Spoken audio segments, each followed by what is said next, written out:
Page number 126 class 10 এর 10 নম্বর এই প্রয়োগটা যেন কি আছে?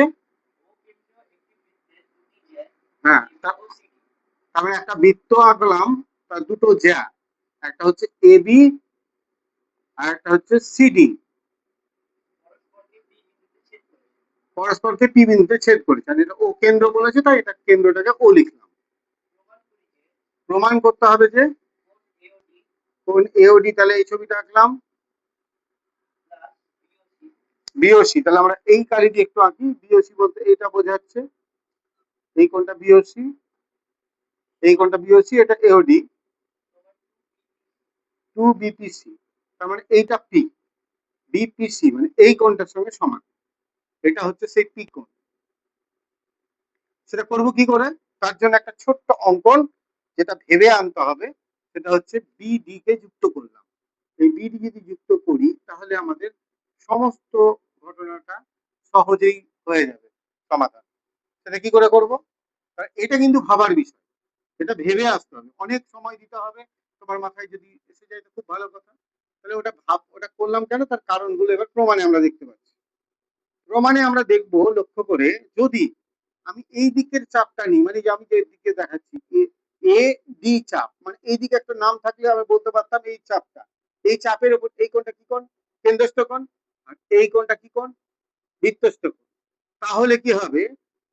এ ডি চাপের উপর, এই যে এরকম লিখতে পারি, এ ডি চাপের, ওখানে যদি একটা নাম দিয়ে দিই পি, এপিডি, পি তো ওখানে আছে অন্য কিছু, A S D, A S D চাপের উপর কেন্দ্রস্থ কোণ হচ্ছে এওডি। এওডি হচ্ছে কেন্দ্রস্থ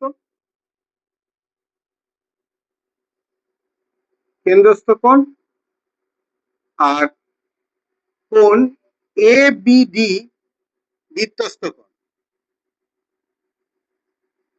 আমরা প্রত্যেকেই জানি, আগে যেহেতু জ্যামিতিগুলো করেছো তোমরা, যে কেন্দ্রস্থ কোণ আর বৃত্তস্থ কোণের একটা সম্পর্ক আছে একই চাপের মধ্যে। সেটা কি হয়?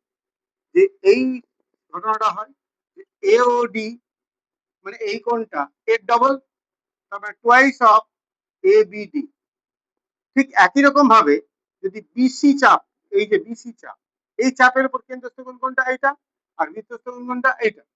তাই লিখবো বিসি চাপের ওপর কেন্দ্রস্থ কোণ হচ্ছে বিওসি। তাহলে বিওসি হচ্ছে কেন্দ্রস্থ কোণ, আর এই কোণটা এটাকে কি বলবো?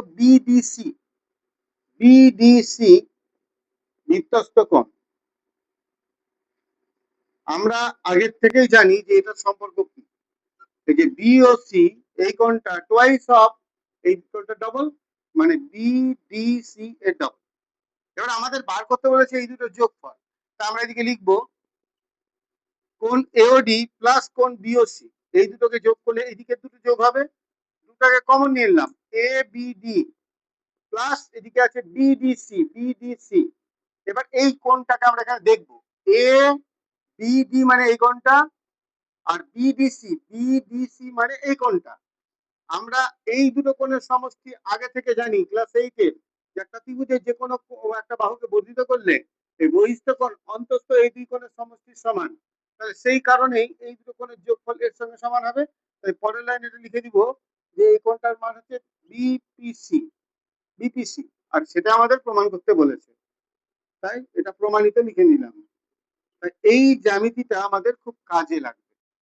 ঠিক এটার একটা অ্যাপ্লিকেশন আছে, এরপরে আমি আরেকটাও জ্যামিতি দেখাবো ঠিক 11টা, সেটা তোমরা বুঝতে পারবে যে কি রকম। যদি এই মানে এই এওডি প্লাস বিওসি এই দুটোর যোগফল মানে 180 ডিগ্রি হয়, মানে পরস্পর সম্পূরক হয়, সেক্ষেত্রে আমরা লিখবো কি এটা যোগফল 180 ডিগ্রি। অর্থাৎ আমি এরপরে লিখতে পারি 2 বিপিসি 180 ডিগ্রি, অর্থাৎ বিপিসি হচ্ছে 90 ডিগ্রি, মানে তার মানে এই কোণটা হয়ে গেল 90 ডিগ্রি। যদি এই কোণটা 90 হয় তাহলে বিপরীত কোণ 90, পাশেরটাও 90, মানে প্রত্যেকটা 90। তার মানে কি দাঁড়ালো?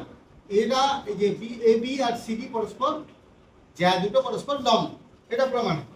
আর 5-এর একটা অঙ্ক ছিল এরই অ্যাপ্লিকেশন, যদি দুটো জ্যা, এই যে আমি এখানে বিডি আর এসি দুটো জ্যা এইভাবে ছবিটা আঁকা আছে, দিয়ে বলে দিয়েছে এই কোণটা যদি 80 ডিগ্রি হয় তাহলে এই দুটোর যোগফল কত হবে।